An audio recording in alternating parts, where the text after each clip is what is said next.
Guys, welcome and thank you for joining me today. I'm your host, Ronnie Douglas, and this is Mindset Performance Institute. So in today's video, we're talking about energy, okay? Did you know that your energy introduces you before you ever even open your mouth, okay? People can feel you coming, really. They say that 93% of communication is nonverbal. Based on research by psychologist Albert Mehrabian, this percentage actually breaks down into 55% is body language, okay? 38% is tone of voice, 7% is actual words. However, this specific breakdown applies primarily to conveying feelings and attitudes, not to all communication contexts, okay? Now, the one thing, guys, that is not mentioned in the breakdown is a person's vibration, their energy, okay? Now, have you ever met someone and right off the bat you feel their energy and it made you feel slightly more energized or relaxed, or maybe you just feel at ease, like you know you can trust this person, or maybe it's the opposite and you just feel like they're just a shady person and you can't trust them at all? I'm sure you've come across this. So, or have you ever been in a room full of people and someone enters the room and says nothing, but the whole room shifts and reacts, right? If you haven't felt that, it's weird. So it's because we feel the energy in all things and it creates an emotional response, okay, which other people can feel and see, and they can feel and see this all over you. So you got to make sure you check your nervous energy before you do anything, because people can feel you stressing out even if you have a smile on your face, okay? So don't forget that. Now, what does this have to do with mindset? Most people make decisions based on emotion or from a place of emotion. So if you constantly have low energy vibration, then your emotions will be low vibration as well, which will affect your decisions and actions, right? Now, energy itself creates momentum, okay? Or it can. So energy creates momentum, which creates more energy. Wealth is drawn to energy, success is drawn to energy, and people are drawn to energy. If your energy is low, wealth is not gonna find you, success is not gonna find you, and people will not follow you, okay? Once your energy level does increase, the universe responds in kind. So physics says energy cannot be created nor destroyed, so it has to go somewhere, it has to come from somewhere, meaning you will always attract some kind of energy, whether it be negative or positive, okay? Now, you're always vibrating. Remember that. You're always vibrating and you're always drawing energy to you or repelling it. So, you might as well draw positive energy and use it to your advantage, right? This energy compounds on itself. Energy is attracted to energy, which, when you raise your vibration, you raise your energy, you raise your income, you raise your level of happiness, you raise your success level, period. Your belief systems, they fuel the desire, the emotions, and the thought processes that spark the action you take on a goal, which draws energy to you. All of that draws energy, even the thoughts themselves. So you got to check your belief systems and what kind of energy you're drawing to yourself, okay? Wealth is a high energy result. It compounds better with speed. Speed can create momentum, which is energy compounding, and that momentum can cause incredible leaps in your life. So you have to raise your energy level, guys, okay? You have to raise that. Listen, the next 10 years is gonna go by whether you like it or not, whether you succeed or not, doesn't matter. Either way, you're gonna thrive or just survive. You have to make a choice on this. The pain of life, the pain of reality, all of that is worse than the pain of rejection. So don't be afraid to take a first step towards something that can improve your life or your situation, or whatever it may be. You need to know if you have a belief system at work telling you something negative, like, rich people are con artists, or, I don't really deserve this, or what will people say, right? So these beliefs like that they're gonna stop your action, even if you're telling yourself you want to take the action, because your subconscious knows that there's something wrong. It's being given 2 commands and doesn't know which to execute, so it does nothing, okay? So right now, what are you doing to make your life better? Are you actively taking action on a goal? Some of you are not. Some of you are just operating on autopilot. Most of you actually probably are. Now, kind of aimlessly going along with the current of life, not really watching where you're going. We get caught up in the day-to-day, okay? And then we don't realize we're avoiding something in our lives that needs to change. All right, constant progress is what we're going for. You got to have a goal. You need a goal because you need a direction to focus in, okay? But first you have to understand it's not the goal that's going to bring you happiness. It's not achieving the goal, it's the process. You have to fall in love with the process, because the process brings progress, and progress is what really brings humans happiness. when you achieve a goal, there's always this moment, right? There's always this moment where you sort of go, well, okay, what now? And then you inevitably set a new goal. Why? Because it's the process you desire, the leveling up, the next step, the feeling of the progress happening. When you were a kid playing video games and you beat the game, finally, right? It's cool, but for some reason, it's not the celebration you thought it was going to be. But remember how much fun it was to beat each level and to go on to the next level. You're like, hell yeah, I just beat this level. Oh my God, right? You got to fall in love with the process. All right. The process has a compounding effect, just like energy does. When you achieve progress, even in tiny steps, guys, even in tiny steps, it can compound the energy behind that bit of progress, giving it more momentum. Okay. You ever tried something and you've done really well and then it made you want to try harder? You're like, hell yeah, I'm good at this shit. I'm going to do it some more. The same holds true with the opposite. You try something, you get a negative result and you quit because the negativity behind that result took away that energy. Okay. This is where your mindset comes in.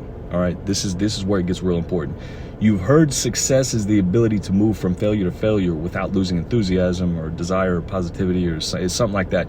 Well, that, guys, that is mindset. That's the very definition. You make a decision to perceive situations in a certain way and act accordingly to those values which you adopt that make up the person that you wish to be. It's that simple. You decide to be strong. You decide not to be a pussy. You decide to act when you should. You decide to get up and continue instead of crying and feeling sorry for your fucking self. That's life. It's a decision. Either you decide to win or you decide not to work hard enough to fucking win. All right? A decision means to cut off all other possibilities. The word literally means to cut off, okay? So cut off any possibility of you losing in life anymore. Just do. Decide and do. Don't try to do, just do. When you say I'll try, what you're really saying is I'm not sure if I want to put in the kind of effort and work to make that happen. That's what you're really saying. There is no trying. You either do or you don't. Either you're willing to take each and every step or you're not. One brings success and the other brings excuses. It is what it is, okay? I'm going to tell you a quick personal story, guys, okay? This is just a quick personal story. When I was in the Marine Corps, hoorah, thank you. During SOI, which is the School of Infantry, you have the option to take the Recon Indoc, which is a brutal physical test to see if you can make it in reconnaissance. It's like the Marines Special Forces, if you want to put it that way. Anyway, the first thing they do is put you in the water. This is first because it's most likely, when someone's going to panic, and they're testing our mental resolve, not just physical endurance. So after a ton of exercises in the water and treading water in full camis for about 45 minutes, it's time to switch exercises. So we had to swim up to the edge of the pool, request permission to exit the pool, etc. When I tell you that when your body is this exhausted at this point, it's an understatement. You're fighting to keep oxygen coming in and keeping the water out of your mouth, all right? At this level of exhaustion, it becomes a mental game, all right? It's all mental. So I take my ass over to the edge of the pool because it's my turn. And the instructor tells you what to say ahead of time, by the way. But when the words came out of my mouth, they were a jumble of incoherent sounds. I was like, blah, blah, blah, right? I mean, it was like that. So he tells me, calm down and say it again. So I instantly calmed myself down because I realized in the moment that I was about to panic, okay? Like you can feel this shit coming. So this time the words came out, and as they did, they took all the rest of my air with them. And this black tunnel just closed in around me, and I was out, man. I was out. So the next thing I knew, I was being resuscitated on the side of the pool. And I thought I had failed, but I didn't. I was willing to push my body to the point of death to achieve my goal. And I knew that no matter the outcome, I could trust my own ability and that of the Marines around me, okay? Now, that kind of trust in yourself and your ability is something most people will never have. And it's because you have never pushed yourself hard enough or far enough to find out what you're really capable of, okay? That's the level of commitment necessary to succeed no matter the circumstances, guys. You have to make it happen. That's going to start with the belief that you can. You need to tell yourself, yes, I can. Anytime doubt creeps in, yes, I can. Anytime life pushes you down, get your ass up and repeat that shit louder. Yes, I can. Okay? Once you begin to have the right mindset, guys, you'll be an unstoppable force. A warrior that doesn't flinch in the face of fear. All right? Not that you won't feel fear, you will, but you'll know how to respond to it. You'll be more aware of yourself and how you react, and that awareness is priceless because people try so hard to live blissfully unaware and fucking ignorant. Okay? You must be proficient in your awareness. Be aware of your surroundings and your situations, okay? It'll save your fucking life, I promise you. Be aware of resources and acting on them is what's known as being resourceful. Resourceful people succeed in life. They grow wealthy. They survive, right? Part of being aware is realizing there's a lot about you that you don't know. There's a lot that you don't know. There's a way to make you all the money that you could ever want, but you're currently unaware of its existence. Okay, that's your perspective. You may think you know all the ways in the world to make money, but this one way is unbeknownst to you because you think you know everything, so you cut off the possibility of any other option, right? So even if it were right in front of your face, you're going to deny that it's even there. You're going to deny its existence. Myron Golden said it best. Thinking you already know is the greatest hindrance to learning. If you aren't open-minded and aren't open to other possibilities and perspectives, you may not see an opportunity that could benefit your life, okay?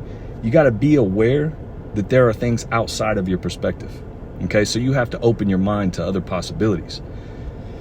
Your beliefs and your perspective are going to create a sense of how reality should be, not how it really is. So this is personal for each of us. Your mindset is determined by those beliefs, which will also create a metaphorical box that you live in, okay? We try to put others in this box too, so it will make sense to us in our personal world. An example could be a friend telling you that they just signed up to do skydiving lessons, or that they took a business opportunity that another more open-minded friend told them about.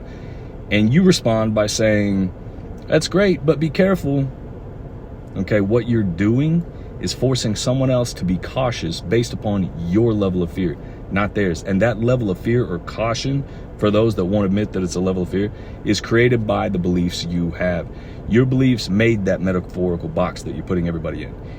If that person or what they're doing doesn't fit in your mental box or life box, then it won't make sense to you, and you shut it out or you turn away from it.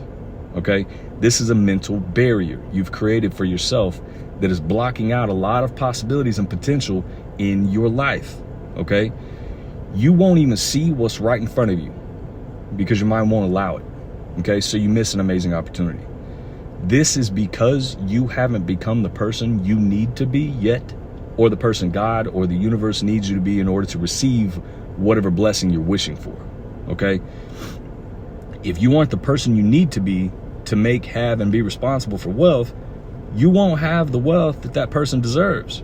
Okay, the same can be said for any goal that levels you up in life. You have to level you up before your situation levels up. Okay, you feel me?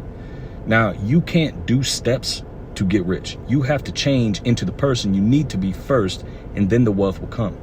Okay, this holds true in everything. You have to change first. Develop the character traits and the skills that you need to be the person you need to be. Okay, don't wish for change and then not change. That's crazy. You can't have change and stay the same person. You have to change first. Then the change in your life happens. Okay? People want to change their lives but do nothing to change themselves or their habits. And those habits are they're going to make or break everything. So Mel Robbins, I love her, said that the reason people don't change is because they're too attached to who they've always been. All right, that is so true. You guys, your identity becomes habitual. But what people don't realize is that who you are, your identity, all of that is relative. Okay, you choose to be who you are. It's a choice, and people can choose to change in an instant, but it's difficult, so they don't change, right? Change is painful. People don't get what they want in life, and they just sit around, they cry about it like life isn't fair. I'm just gonna cry till someone wipes my ass and tells me it's gonna be okay. Did you ever consider that maybe you're just acting like a little bitch? Don't get me wrong. If you need to cry it out, sometimes that's good, okay? Cry it out because you have to. That's your body releasing stress and anxiety, which is healthy. But when you've cried it out, it's time to get back up and start moving, okay? So if you're still sitting around feeling sorry for yourself, then I recommend you stop being such a pussy, because nobody cares. Nobody's gonna wipe your tears for you. That's whining, you know, and that whining, woe is me, no one loves me attitude, moping around, self-loathing crap is little bitch shit, okay? You got to cut out the little bitch shit if you want to be bigger, better, faster, stronger, richer, smarter, and more successful, okay? Being broke, that's little bitch shit. Crying over someone who doesn't deserve the time, that's little bitch shit, okay? Allowing people to take advantage of your kindness, that's little bitch shit. Constantly complaining about your situation but doing nothing to change it, guess what that is? That's little bitch shit. People that are always dealing with little bitch shit do it habitually most of the fucking time. People who are perpetually in a state of need. Like they always need money or need a favor, or they're doing something consistently to make themselves stay that way, guys. Okay? That's why they always need, but other people don't. Okay? There is something habitual. This is something habitual, a behavior of theirs that they either won't change or don't know is there. These people who are in this perpetual state of need are also most likely in a perpetual state of denial. They don't see the reality that it's them that is the problem and the solution all at once. They'll just throw up their hands and say, I don't know how, or I didn't know because no one told me. Okay, that's all bullshit. I don't know how is not a legitimate excuse for not doing something or anything. When you were born, you couldn't ride a bike, but you learned. The reason you don't do a thing to make your life better is because it's not important enough to you. It's not valuable enough to you. It's not because you don't have the money or the time or the knowledge. It's because it doesn't fucking matter enough for you to figure it out and act on it. If it were important enough, you would do it. Okay? Just like trying, there's no such thing. You either do something or you find an excuse not to. People choose not to do something because of pain. It's painful to change. It's uncomfortable. But you say you need to change your life, so doesn't that mean it's already painful? If it's already something you aren't comfortable with, but the problem is you'd rather sit in that discomfort than deal with another discomfort and force yourself to stand up and fucking change. You're choosing one discomfort over another. You made the choice to live the life that you're living. If you're already living uncomfortable, you might as well be uncomfortable getting something for it.